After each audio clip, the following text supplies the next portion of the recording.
fans of high-quality entertainment. I thought I would do a video on Elvis Costello. I've talked about him in some rock music vlogs, but I don't think I've ever done a video just on him. So anyway, when Elvis Costello released his debut album, My Aim Is True, in 1977, is it? Yeah, 1977, I bought it and I was a fan. And I was a fan of his from 1977 to 1991, and then I just stopped buying his albums. I'm not saying, you know, I know he's released albums since then. I've just never bought them. I've heard some of them on Spotify. Some of them sound really good, but I just lost interest in his music. Same with, kind of similar to John Cougar Mellencamp, I bought his albums from 1982 to 1996, same 14 years, just like Elvis Costello. So from American Fool to Mr. Happy-Go-Lucky. And with Mr. Happy-Go-Lucky, I thought it was just okay, and I just stopped buying his albums. And with Elvis Costello, the last one I bought was in 1991, Mighty Like a Rose. So I'm going to talk about his early albums. There's 13 of them, one I never did buy though, and I'm going to rank them at the end. And this recently came out, The Ultimate Music Guide for Elvis Costello. It goes through all of his discography. It's excellent, an excellent read.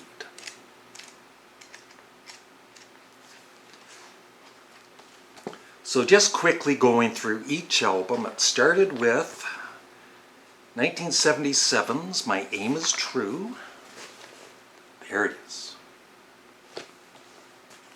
Yeah, I love this album, every song. But my favorites would be Waiting for the End of the World, The Angels Want to Wear My Red Shoes, Miracle Man, Blame It on Cain, Allison, but like I said, I love all of the songs. And it went to, in the US, it went to 32 on the charts. And then in 1978, he released This Year's Model. Now the American and Canadian version were a bit different than the UK version, because the Canadian version that I bought ended with Radio, and it didn't have Night Rally on it.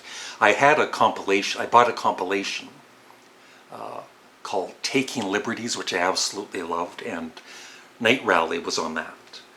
But I do prefer This Year's Model ending with Radio instead of Night Rally.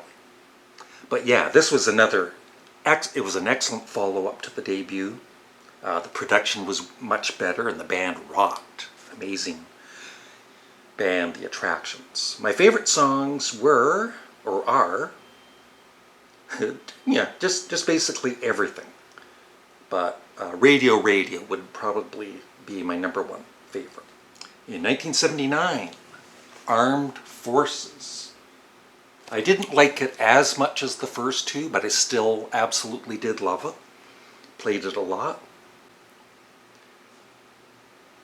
Yeah, Green Shirt, Goon Squad, Busy Bodies, Moods for Moderns, Chemistry Class, of course, Oliver's Army. Yep, excellent album. And then in 1980, Get Happy. I probably have played this more than any of his albums. So of course I did love it. 20 songs, and I loved every song on it. Then in 1981, Trust. I really enjoyed that album too. I didn't play it as much as the earlier albums, but Clubland was awesome, or is awesome. Watch Your Step, New Lace Sleeves, From a Whisper to a Scream. Yep, he was still doing really well.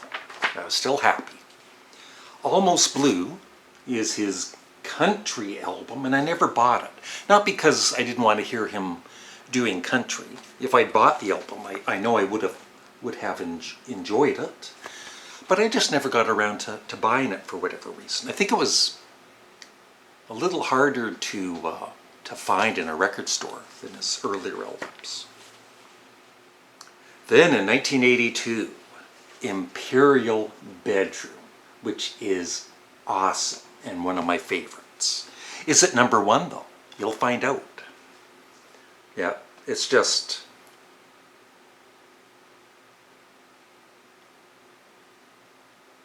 superb, and produced of course by Jeff Emmerich. Man Out of Time, Human Hands, Kid About It, Boy with a Problem. I have a problem talking. Town Crier is probably my favorite, the closing track. You Little Fool, just a classic. Then in 1983, Punch the Clock. Once again, I really enjoyed the album, but I didn't play it a lot. But Every Day I Write the Book, one of my all-time favorite Elvis Costello songs. Let Them All Talk, great opening track. Shipbuilding, King of Thieves. Yep, I was still happy buying the albums. And then, I think Elvis Costello considers this his worst album. 1984, Goodbye Cruel World. The Only Flame in Town with Daryl Hall. Pretty commercial. Wasn't one of my favorites, but still a good commercial song. And then the rest of it, I Want to Be Loved, I really liked. But yeah, it was an okay Elvis Costello album. Probably the first one that I was a bit disappointed in.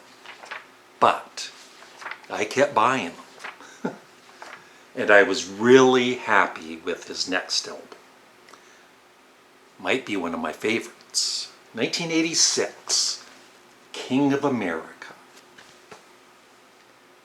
Yeah, Brilliant Mistake, lovable. His cover version of Don't Let Me Be Misunderstood. Indoor Fireworks. The Big Light. Suit of Lights, Sleep of the Just. Some beautiful singing in this, on this album. And I know,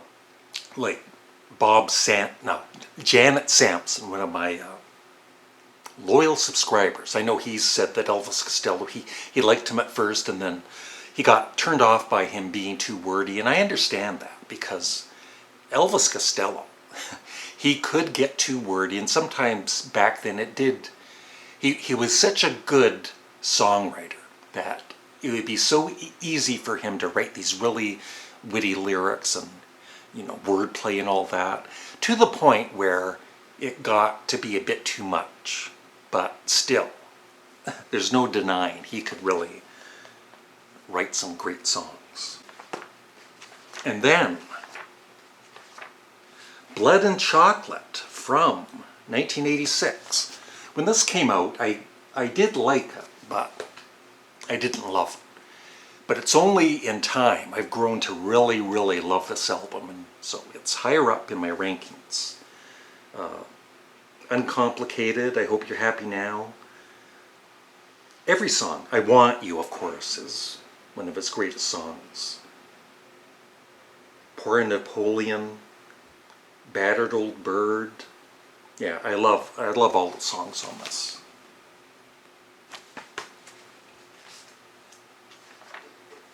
And then, 1989, Spike. I love some of his album covers. They're really, really well done. The Beloved Entertainer. And I liked this. Once again, it was one of my favorites. It was good. I enjoyed it. And I played it more than some of his other albums. My favorite tracks are Veronica, co-written by Paul McCartney. Satellite with Chrissie Hynde from The Pretenders is gorgeous. And the last one I bought from 1991, Mighty Like a Rose. I think I played it 2 or 3 times. And yeah, it was a really disappointing.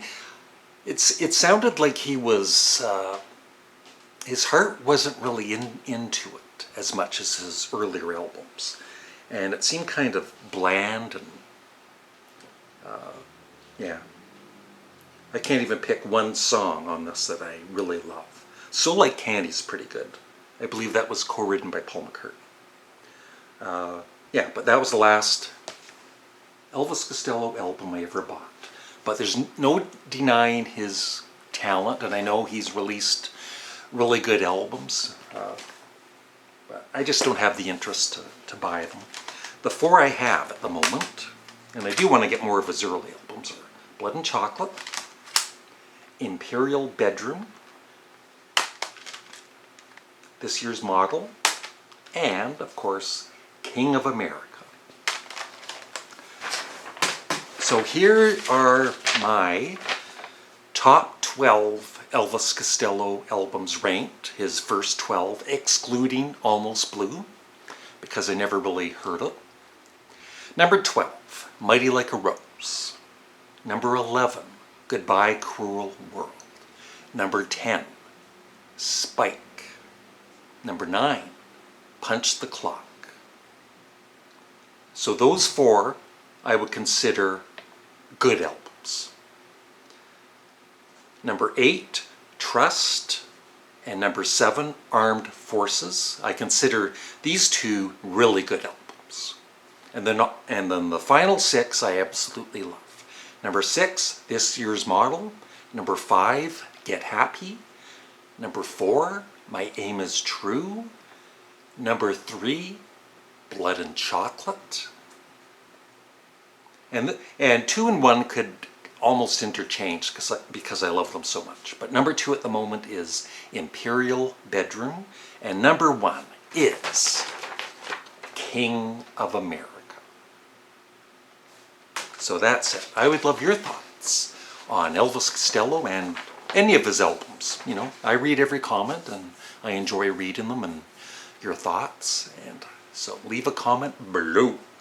Thanks for watching and have a great day. Bye.